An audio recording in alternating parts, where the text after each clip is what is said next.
papalit sa akin. Maging mabait kayo sa kanya, ha? Hi, class! Namiss niyo ba ako? At dahil first meeting natin, may surprise quiz kayo. Nandito na naman yung pet peeve ko. Hindi! Hindi! At dahil magpapasko na at patapos na ang taon, isi-share ko sa inyo ang mga naging achievements ko this year. Pero kada achievement, kakagat ako dito sa Chicken Joy. First achievement ko this year is yung nakapagpatayo ako ng sarili kong business, which is yung laundry shop ko. And thank you Lord kasi sobrang successful niya and manifest ko na more sales pa next year. Cheers! Second achievement ko this year is nakapag-travel ako sa maraming bansa this year. I know that Little Vince would be so proud of me kasi napupuntahan ko na yung mga lugar na hindi ko kayang puntahan dati. Cheers guys! At eto, super proud ako kasi natitreat ko na yung family ko, nadadala ko sila sa mga lugar na gusto nilang puntahan, at napapakain ko sila sa mga masasarap. Kaya naman today, bibili tayo ng fave nila. Tara, samahan niyo ako. This Christmas, gusto ko mag-band naman kami ng family ko kahit sobrang busy namin this year. This is why ang handaan namin is with Jollibee this Christmas season. Pinagsaluhan namin tong family super meal scene dahil meron na tong 6-piece Chicken Joy bucket, Jolly Spaghetti family pan, 3 sides, and 3 drinks. Ayan! Everyone, kain na tayo! O diba, kita nyo naman mga reaction nila? Excited yar? Aba, napaka-sweet pa rin no? Kahit 25 years na yan sila. Buti na lang bakasyon na ng mga kapatid ko at nakasama ko sila. Parang hindi palagi nag-aaway oh. At syempre, papahuli ba kami sa eksena? Sobrang nakakatuwa talaga kapag nakakapag-banding kayo ng family mo. Ang sarap talaga sa feeling kapag kompleto kayo at masayang nagsasalo-salo sa pagkain. Sobrang happy ko dahil ang dami kong achievements this year. At pinramis ko sa sarili ko na mas gagalingan ko next year. Sa amin, part na talaga sa yearly tradition namin ng Jollibee. Hindi talaga tumawawala sa mesa namin. Ang fresh ko today. Anak, sali mo naman ako dyan sa selfie mo. Sige na, tara. 1, 2, 3. Ayan! Oh, sige na anak, magluluto na ako ha. Ba't wala si nanay dito? Bes, sira na ata tong phone ko. Bago lang yan, nangyari. Nag-selfie kasi kami ni nanay pero sa picture, ako lang yung nandun. Ha? Posible ba yun? Yun na nga eh. Try mo kaya picturean nanay mo na mag-isa lang siya.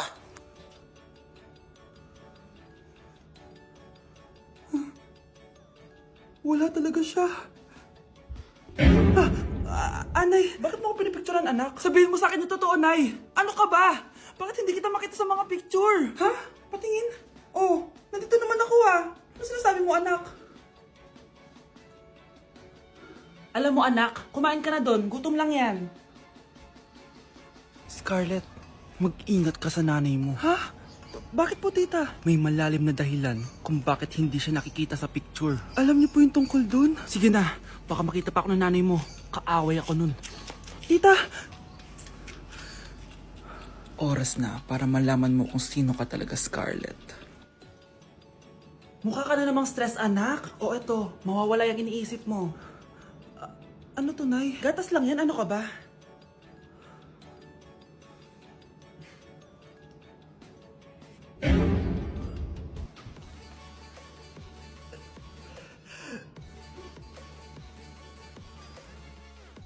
Hala, nalipat na naman ako. Nasaan na naman yun? Ha? Kailan pa nagka-aircon sa classroom namin? Alamig. Class, bring out your iPad and Apple Pencil. Mag-lecture tayo, okay? Kopyahin niyo yung nasa projector. Ano daw? iPad na gamit ngayon? Grabe, ang yayaman naman ng mga tao dito.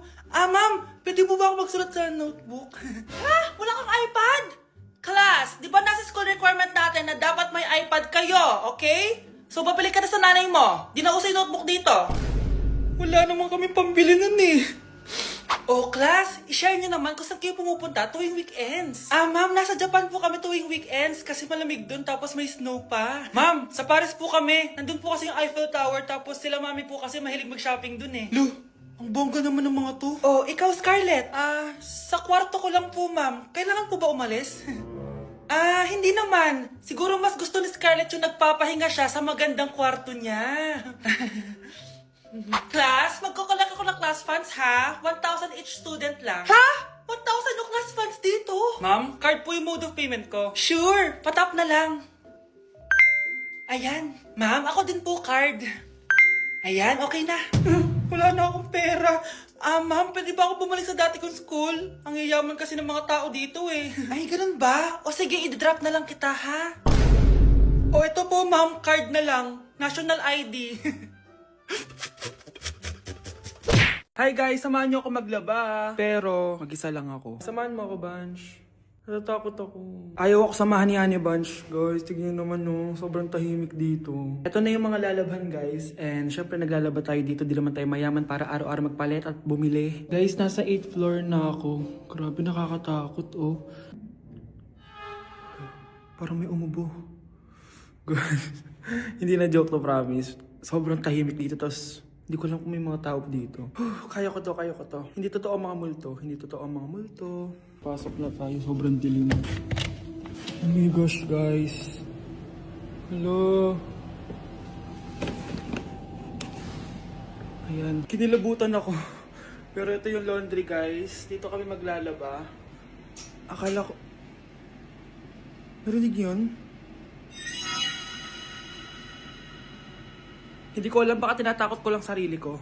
Okay, pero maglalaba tayo. Actually guys, hindi naman ako matatakot kung may multo dito kasi hindi ko rin naman sila maintindihan. Japanese yung mga multo dito guys. Nissan, Honda, Mitsubishi. Baka biglang may maghanap ng hustisya dito sa hallway.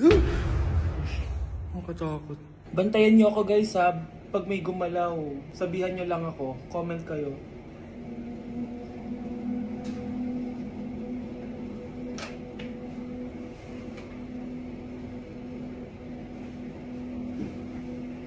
Babalik na ako sa hotel guys, hindi ko na kaya. Babalikan ko na lang yun mamaya. Guys, kinikilabutan pa rin ako. Babalik na ako sa room, bala kayo dyan! OMG, grabe yung baha oh! For sure marami naman nakurakot si Dad. Paldo!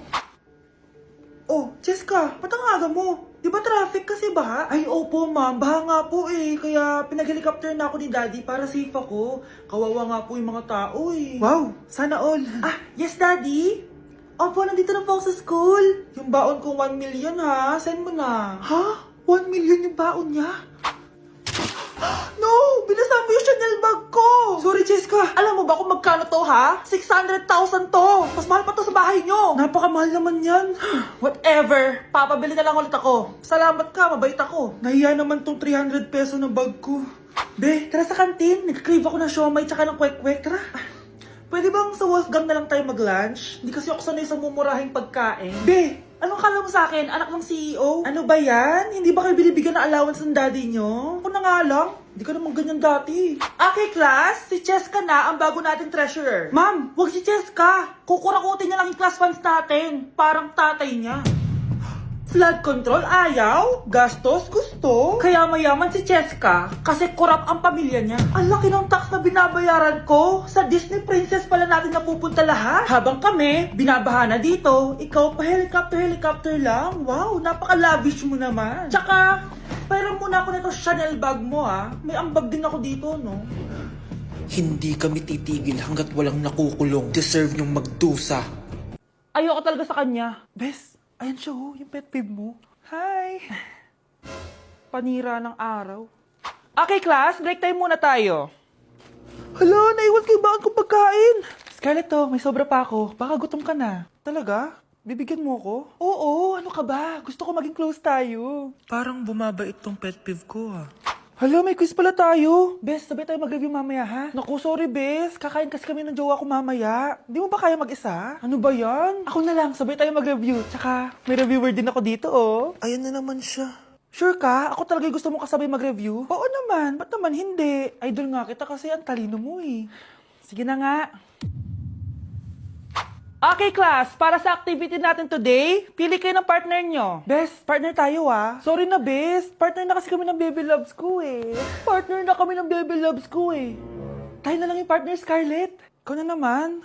Buti ka pa. Gusto mo ako makapartner. Ayan, perfect. Partner kayo ng pet peeve mo. Ha? Best, pet peeve mo pala ako? After mo siraan sa amin yan, BFF na kayo ngayon? Samantha! Samantha, magpapaliwanag ako. Oh, ba't nandito ka? Pet peeve mo ako, di ba?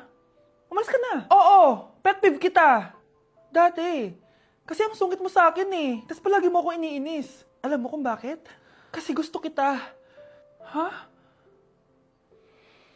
Wala. Never mind. Samantha! Guys, naiiyak ako ngayon. Sobrang lala na nangyari sa akin. Imagine, 8 a.m. yung flight namin mamaya ni Honey Bunch. Nandito pa kami sa Korea. Tapos, ang nangyari, oh my gosh, grabe. Sobrang nakaka-stress. Bumili kasi kami dito sa cosmetic shop na tier. Tapos, edi may mga tax refund siya. Edi binigay ko yung mga passport namin, ganyan. Yung kay Honey Bunch na balik. Tapos ako, ang tanga ko kasi na-distract ako kay ate kasi marunong siya mag-Pilipino. Siyempre na-entertain ako ganyan. So anong nangyari, inaya na ako umalis ni Honey Bunch. Hindi ko man lang napansin na hindi ko nakuha yung passport. Sobrang tanga. Kumain pa kami, naglibot-libot pa kami. Like hindi ko man napansin. Pauwi na kami papuntang hotel. 600 pesos yung booking. 10 minutes lang kami nakasakay, tapos chinek ko yung bag ko. Sabi ko, bakit walang passport dito? Wala yung passport ko. Tapos naalala ko, naiwan ko pala doon sa tier shop. Ay, kanina sobrang nanginginig ako. Sobrang gusto kong umiyak. Problema pa is hindi pa siya 100% sure kung sa tier na naiwan yun. Hindi doon talaga, sure ako na sa tier ko talaga siya naiwan. So, kailangan ko ulit mag-rebook ng flight namin papuntang Tokyo. Ang mahal. Grabe, kasi bukas na agad. Ang worst case scenario pa dito, baka na-misplace nila or nabigay nila sa ibang customer. Shit. Pumunta kami sa police station dito, tinawagan nila yung mga staff kaso hindi na daw kaya. May tumutulong sa amin kanina kaso hindi na talaga siya pwedeng buksan. Ngayon pa talaga ako sinusubukan ng panahon kung kailan last day na namin. Like ngayon pa talaga siya nangyari. Kasi pag hindi ko nakuha yung passport, wala. Uuwi na talaga kami ng Pinas. Kailangan ko kumuha ng emergency passport. Kasi imagine, bayad ko na lahat ng hotel namin sa Japan. Kung di kami matutuloy dun, parang nagsayang lang ako ng pera. Guys, update ko kayo mamaya kung makukuha ko yung passport ko or kung matutuloy pa yung Japan trip namin. Day 1 sa Pinas! So kakauwi lang namin galing Japan, 2 linggo din kami doon. At December 12 ngayon, alam nyo ba kung anong meron? Pag nahulaan nyo, di pwede na kayo maging manghuhula. Mali! 59th monthsary kasi namin ni Honey Bunch, tapos nag-request ako na kumain kami sa labas. Kaya naman, tara, ayain na natin siya. Honey Bunch, excited ka na ba? Huy!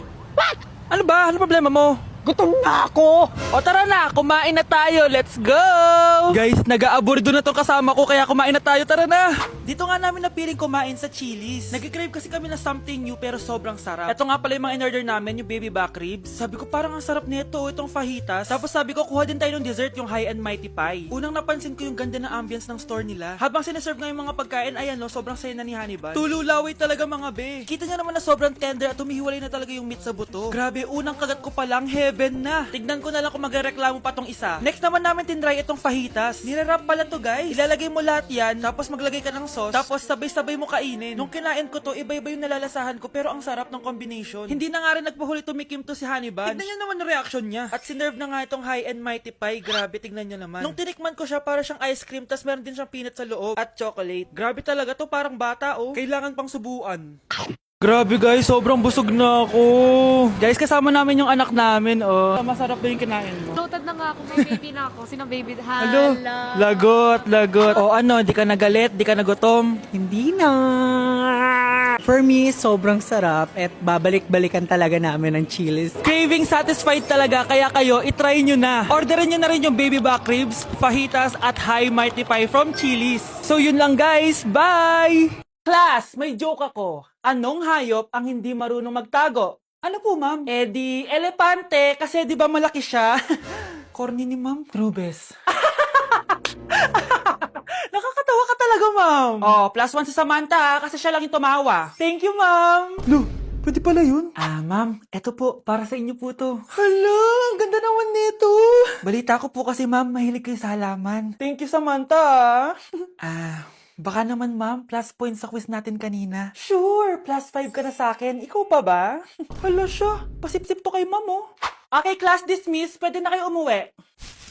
Ma'am, ako na po magdadala ng mga gamit nyo para di po kayo mahirapan. Hatid ko na po kayo, ma'am. Aba naman, buti pa si Samantha, matulungin. Ginagawa niya lang naman yun para magka-plus points siya. Ay, nakakainis si Samantha, no? Halatang nagpapasip-sip lang siya kay ma'am. True. Kaya siya yung top 1 palagi dahil sa mga binibigay na points si ma'am. Guys, tingnan nyo. Convoy yan ng magulang ni Samantha tsaka ni ma'am. Babayaran daw si ma'am para maging valedictorian si Samantha. Grabe. Sumusobra na kayo. Okay, class, may i-announce ako. Ang valedictorian natin ay si... Sino pa ba? Di si Samantha. Hala, totoo ba? Hindi ko expect. Congrats, Samantha! Ang galing nyo! Ang galing mong